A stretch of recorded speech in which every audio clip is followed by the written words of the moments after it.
Hey everybody, this is Dougie's Art. I wanted to do a video about something that I kind of been thinking about recently. And it's about my relationship with game development. And how I think I have a really a really toxic relationship with game development. I have a lot to say on this topic.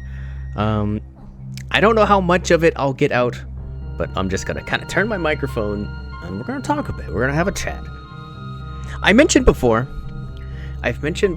that, throughout the majority of my life, I always looked at anything pertaining to creating games as just something that I couldn't do. It was an impossibility in my mind for the majority of it. Vast majority of my life, game development was impossible. I went all through, elementary, middle school, high school, college even, and I just never thought that it was something that I could do. I thought you had to be super smart, you had to have special computers, you had to be really into the whole math thing. So this is just a mental barrier that I'd just been fortifying forever. It wasn't until, I say, the very first time I tried to really honestly give game development a shot was in 2016. This was the time when I picked it up, I dabbled around a little bit, and I started learning things. I wanted to give it an honest effort. I wanted to give game development an honest effort. So I picked it up, I started messing around with some things, I did a couple of tutorials, I did a couple of things, and I started learning things. I thought it was impossible. So when I say I'm learning it quicker than I thought I would, it's very true, because I never thought I would learn it, period. It was really exciting. I was really excited. I was learning, the programming side of things. There was some code. I started learning a little bit of code. I started learning how the programs fit together. I don't think I did anything with textures. I threw a texture on something. I can't say I knew what I was doing, but I did that. I threw a texture on something. But I made, the kind of a little game. It was a 3-level game. But I did it. And I didn't stick with it.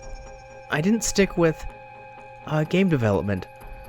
I think I started to have a kind of mental panic, almost. Like a bizarre backlash in my mind, like a mental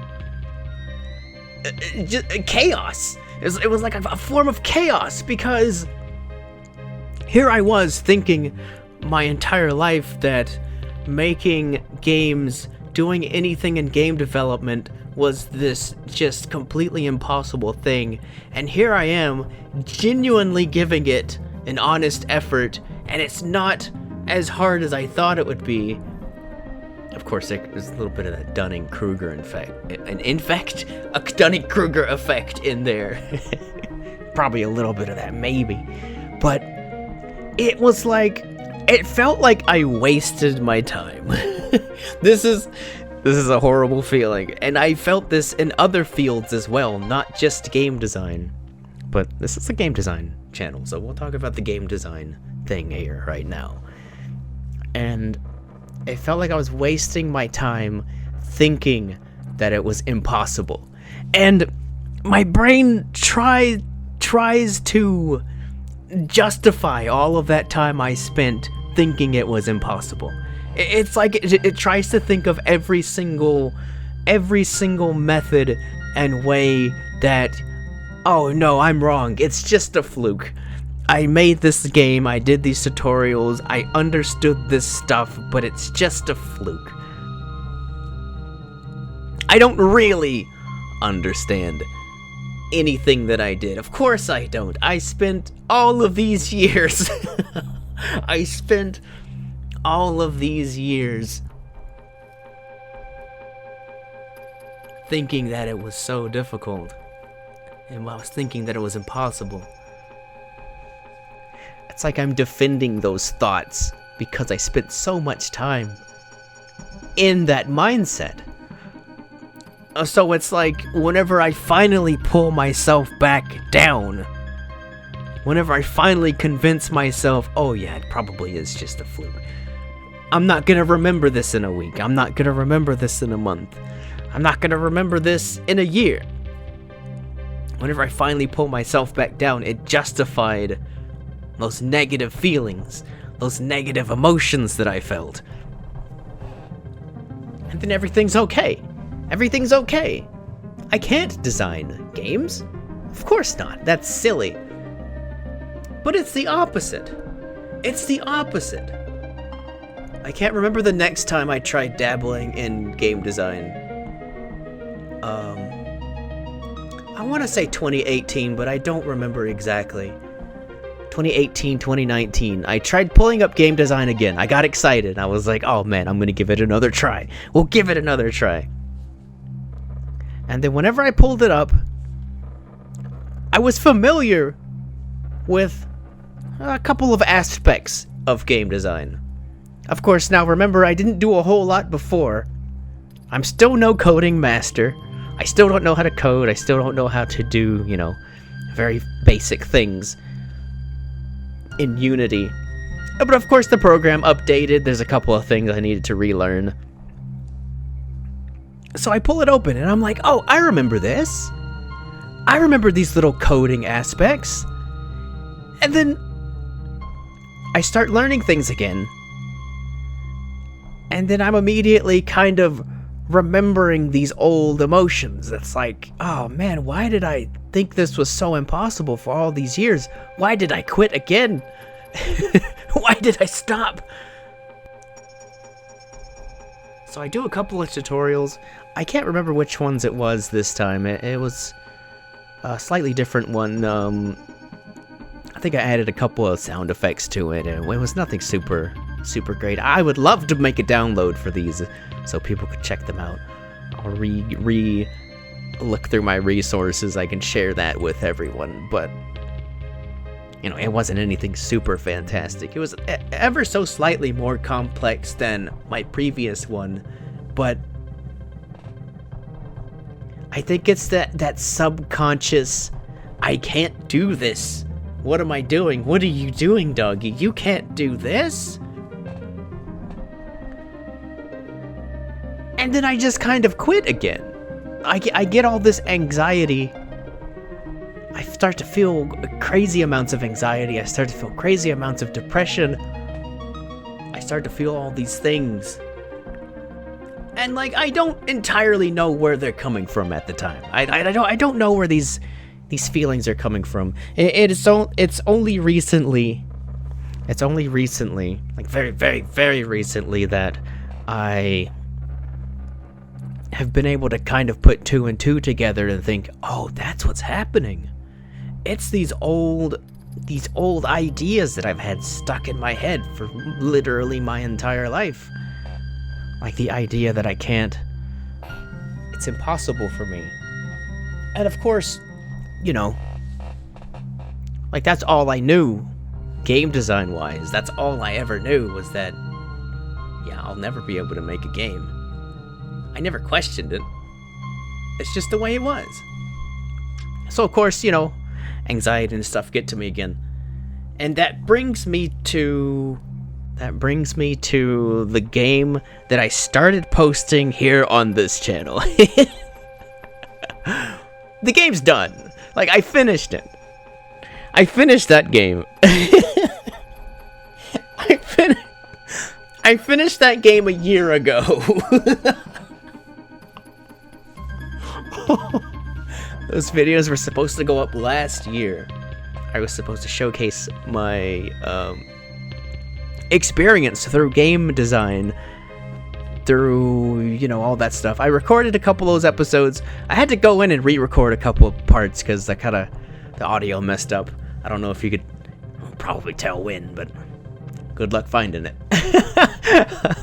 But yeah, I've been sitting on that game for an entire year. It's done. I could upload it right now. But like that same anxiety hit me. And kind of prevented me from making this YouTube channel. That's where the anxiety hit me. The anxiety hit me from making the channel. I actually continued on past that, and I started a whole other file, a whole other project. This was the quote-unquote dream game. I almost jokingly called that because, anything game dev would be a dream for me at this point, right? It's a dream. That's the joke.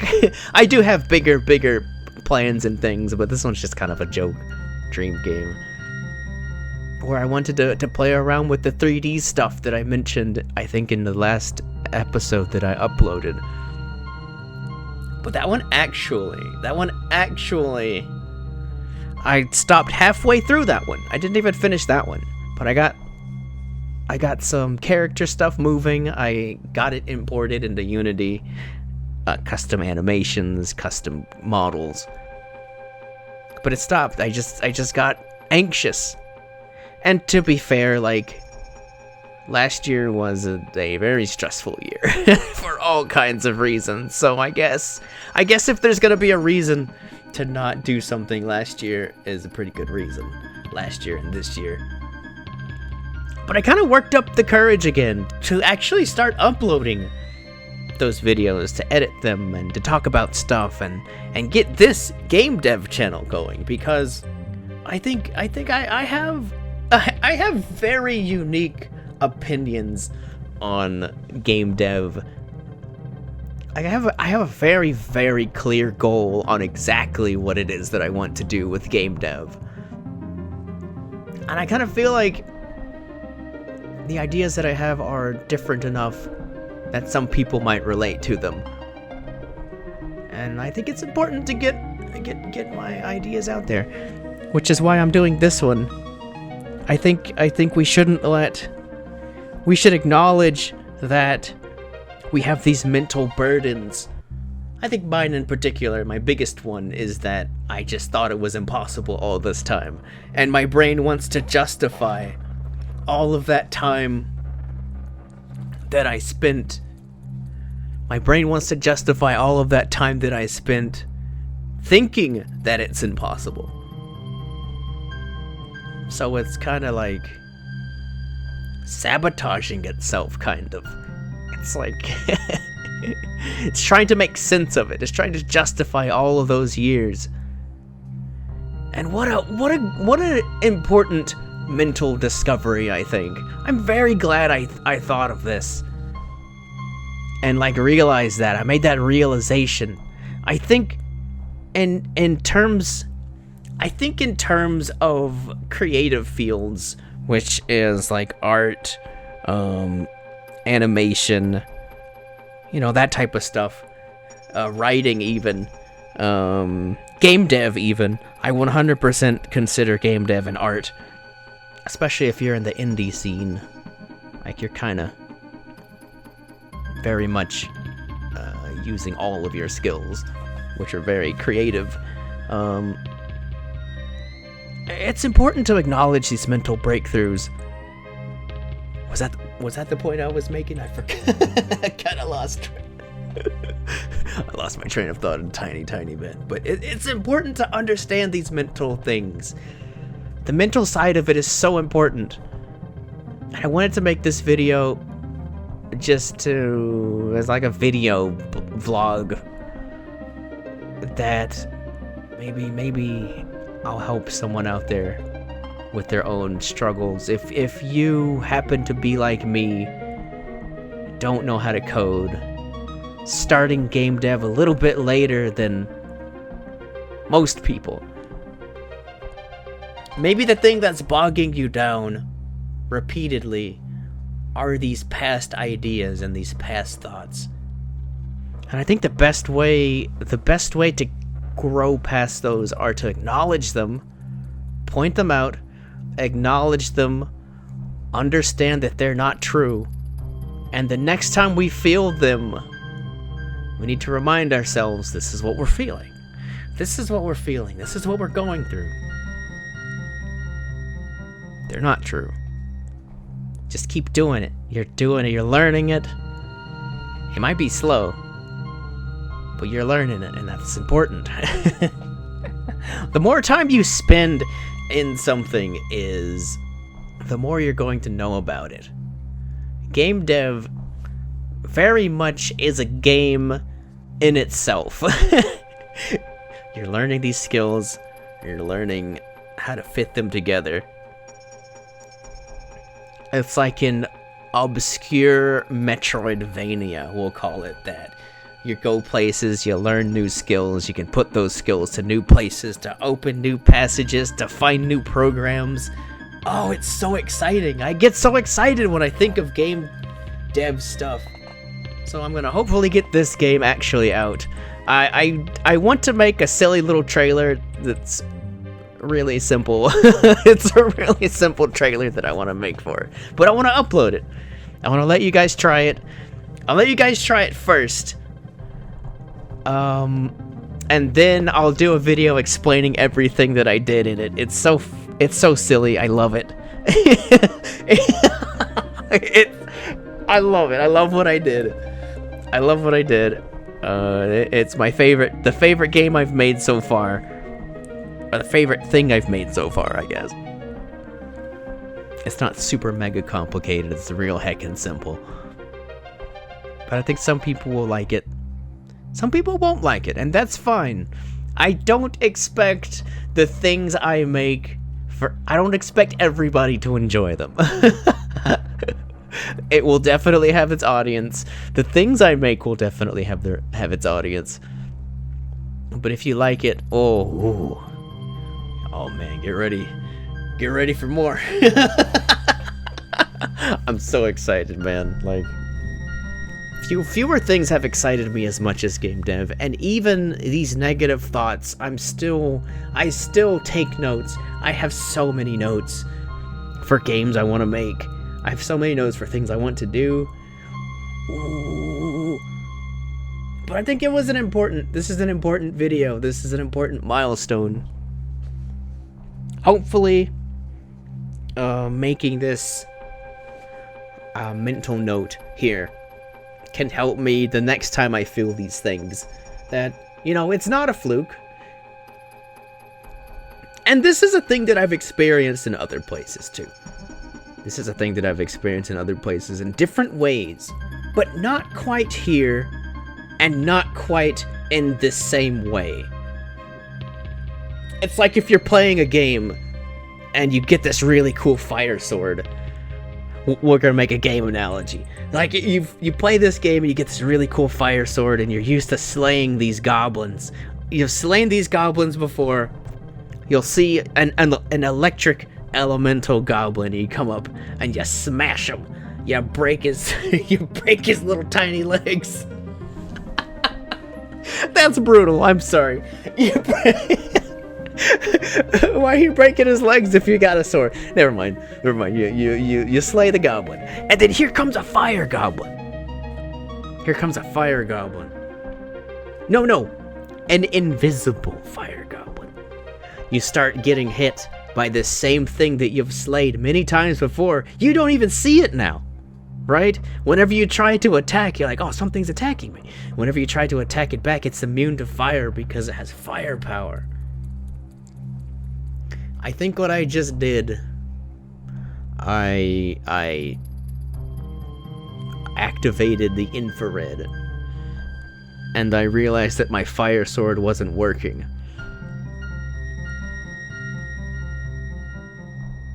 That's what I did. That's what we're doing. we have just slayed the fire goblin. But I'm gonna go ahead and end it here. I hope you guys are doing great. Thanksgiving was just the other day. I do hope to start uploading again here on this Game Dev channel.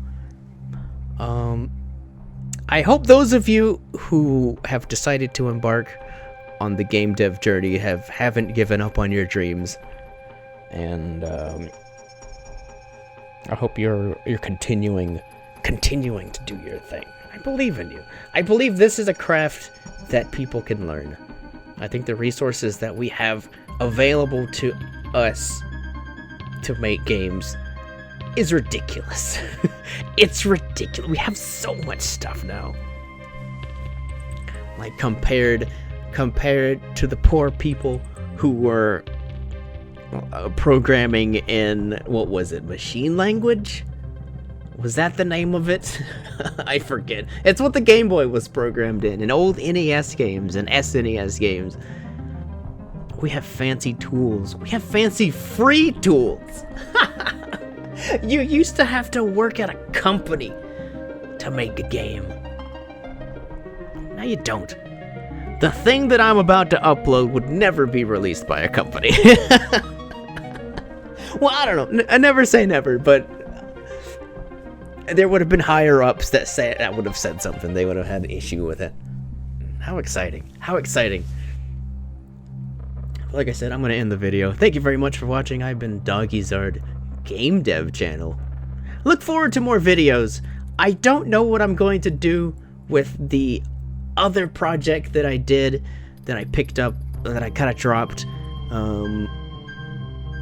So I don't know how much of that I'm going to share, if I'm going to bring it back. Like, there's some stuff in there. Maybe I will try to salvage it. We'll see what happens. We'll see what happens. But thank you very much for watching. I've been Doggyzard. See you next time. If you enjoyed the video, make sure to like it. Helps with the YouTube algorithm. All that stuff. So I'll see you next time. Goodbye.